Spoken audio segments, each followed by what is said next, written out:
Are you disappointed because all the hands you can ever seem to draw are little fists or little nubs? Of course you do. Why else did you click on this video? Never fear, for I'm here. I think I've gotten down the ability to draw hands myself, and I thought, well, why not teach you all how to make these hands for yourself? I have a non-lineless style and a lineless style that is more painterly, and the first one that I'm going to be teaching you guys how to make is the line style. Anyway, let's get into it. Okay, you have a blank canvas. Now what do you want to do? I will show you. First thing you want to do is think about shapes. Shapes are like the most important part in your drawing because everything that you draw can all be simplified into basic shapes for your sketching. And this includes hands, of course. So a lot of your hands, your hands have a very square, squared off palm shape. Like your palm is very squared off. And that's it's very like similar to other things. And I guess it depends on the type of hand as well, because it can be more circular or more triangular. But a lot of there's shapes in everything. Like for example, you got a circle and then a square thing for the face, and this ear, crescent ear, and then the two circles. You know what I mean. So what you're just going to want to do is do like a square shaped palm for the beginning of your hand. You always want to draw the palm first because you'll know where the fingers lie on top of it.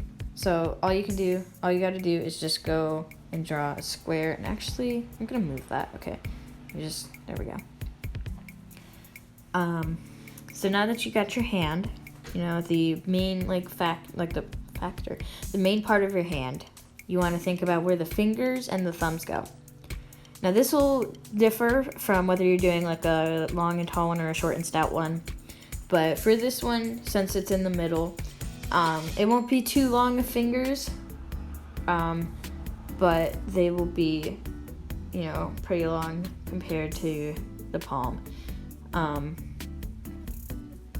And then, so the first thing that I personally like to do is draw out the thumb. So if you look at your hand, there will be like a circle. There's like a bulge. Now that bulge is like a bone for your thumb, and when you like curl up your hand into a fist, you can see it becomes more prominent. So that's just like that little bulge there that helps you move around your thumb. And then I just like to go on from there, go on top of it, kind of just tone it so that it like makes sense and it looks like it's actually coming out of the hand. And then I just draw like a little, since the thumb is a bit thicker than the other fingers, sometimes I'll draw it a bit thicker, but you don't want to draw it too thick or else it'll look kind of weird compared to all the other ones. Just sort of thick, just a little bit. So normally what I like to do here, just like I did like that, I just draw the top part of the finger. I just draw the top, outward bit of the hand, if that makes sense. Like I just draw the top part of it and then I curve it around. Because if you look at, in the pose that I'm doing it in, it'll also be curling a lot because I'm kind of gonna have it like slowly, like the finger slowly curling. Every finger is going to get a little bit more curled. So, depending on like how the finger is going to be curled, it's either going to be relaxed or like strained, because the fingers will normally like have a natural curl to them. So for example, since this one is straight up, like this one is going to be straight up, then that means that it's going to be flexed or relaxed. The middle finger is going to be kind of relaxed, and so is your ring finger. And then the pinky finger, since it's going to be curling in a lot more, it's going to be flexed or stressed, or I can't speak, but you know what I mean. I hope you know. And the same goes for the thumb. The thumb would be like strained because it's going outward more instead of like up. So that's what I just do. I just sketch it out, and then we can go from there.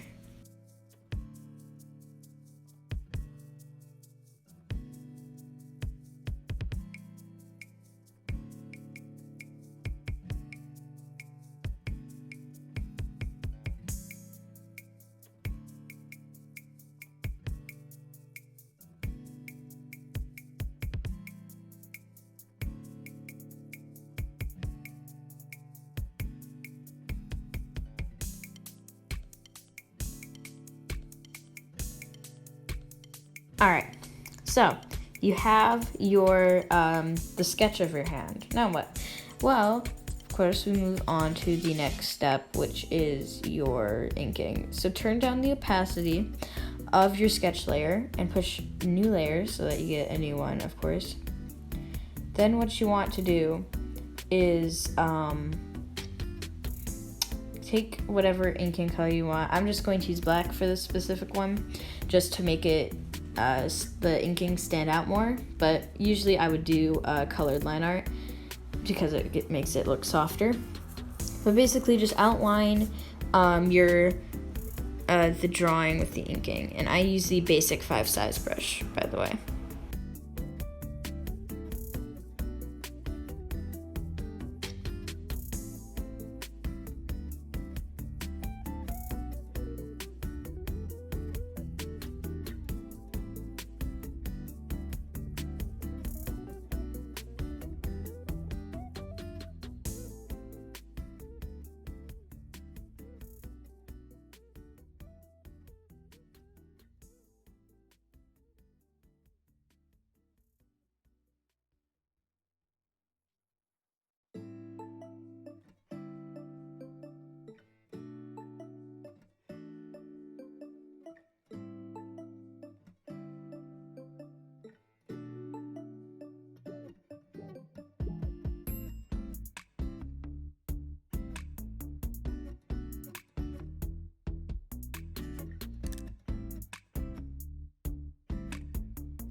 Alright, so you got the main inking for your hand.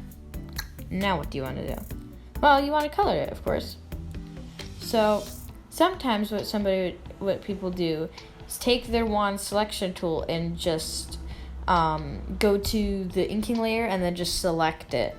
Now the problem with that is when they're trying to color it in, there are little like gaps where the where the inking does, like where the inking separates the two. So there's a better way to do it in which you will get all of the inking, or like the inking spots. So just select the outside and then go to select and do invert selection, and it will select everything inside the inking layer so that you can just color in whatever you need to, and it won't go outside the border, and it will stay inside everything that you want colored. Just keep in mind that sometimes it will ink in unnecessary spots, like places that you want it to be spaced out. So just keep that in mind. But make sure also that you have a palette. So what I like to do for my palettes is just have like a yellow orangey color, and that's usually what I use for the main skin tone. I like to use for peach skin tones. I like to use a yellowy orangey color for the peach skin tones. And if you guys want me to do ones with like darker pigments and stuff, let me know as well. And I will help you guys make like different variations of it. But now make a new layer. Set it to, it doesn't really matter for this first part, but set it to maybe like 50 or 60, like 50 or 60%. And then take a darker color. What I do most of the time is I move it so that it's a more reddy orange, then move to make it more saturated and darker colored, like this. move it a little bit more to the orangey side, not too much, but just a little bit, like that. And then I go up and over. That's how I like to do it. That's how I like to do my darker skin tone. It's darker skin tone? Yeah. And then I color the entire thing. I find it more efficient to color the entire thing, like shade the entire thing, and then block out the color, and then block out and erase the where it doesn't need to be shaded instead, especially if it's one that had like a highly shaded image, or like it has a very specific light source, then that makes it a lot easier. So basically what I'm going to do is look at my own hand for reference and find all of the places where the light hits and where the shadows must stay.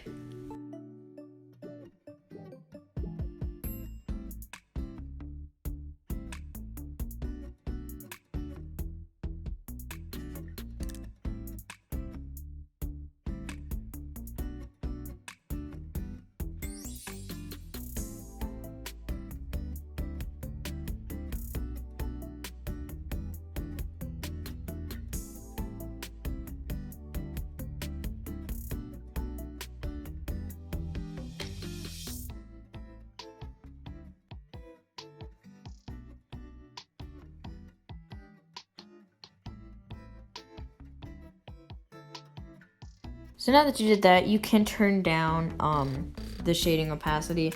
I think it depends on the harshness of the light, but I would always go for a softer look, like more opaque, because I think it blends in with the look of the hand a little bit more. So I would go down to about like 40%. But now that you have your coloring layer, we're going to add in some freckles. And obviously this is optional, but I will just be adding freckles for the sake of, so that you guys know how to do it in case you do want to add freckles. So I usually, for my freckle color, I just select one that's a bit darker than the shading color. And then I go down to my brushes and I pick the Water Sea Special Splats, that brush, the Water Sea Special Splats brush, and then I start to do it and start to just dot around some splats. But see, this makes it look like she's kind of dirty, you know? It kind of makes it look like she's a little bit dirty, and that's kind of gross. So we're gonna go back and if you look on somebody's like a freckly person, they won't have a lot of freckles on the underside of their arm. They'll have a few, but they won't have that many.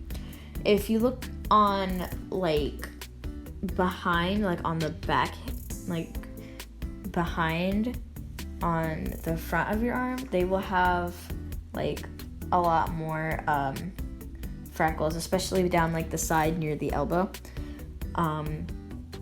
And along like the top forearm area. So that's what I like to do. I just add a few like little mole-like freckles around on the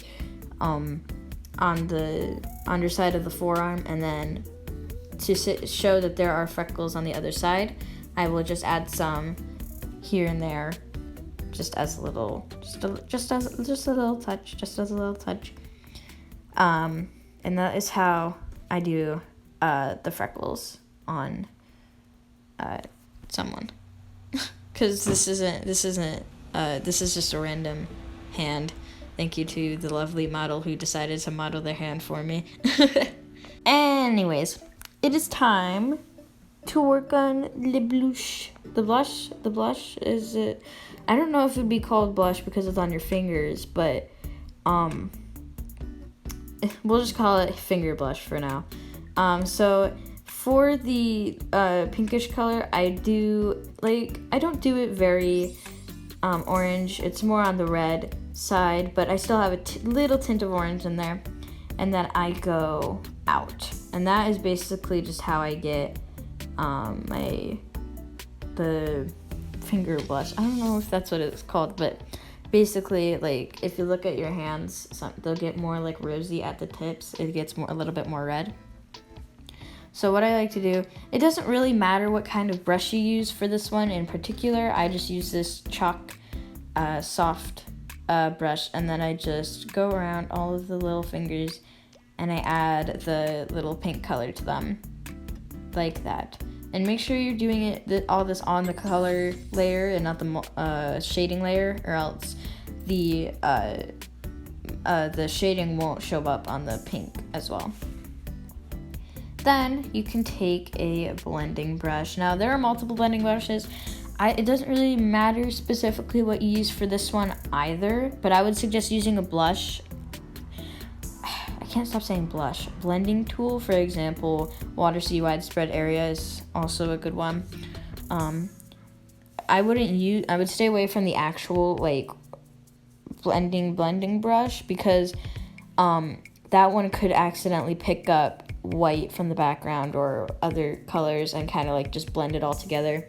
So I would suggest using one of the actual brushes for it instead. Another one that I really like is Watercolor Fringe. I think that one looks really nice as well. So if you want to do any of those kinds of brushes, then those would work. Would definitely work fine. And then just blend it out and go lighter pressure sensitivity as you get closer. But yeah, that is going to be the end of this episode here. I mean, it's not an episode, but you know what I mean. This tutorial. If you guys want to see me do more tutorials, please let me know. Put it down in the comments. I would love to see what you guys would like me to see me do. And the lineless style will be out soon. Make sure to like, subscribe, and comment, and I'll see you later.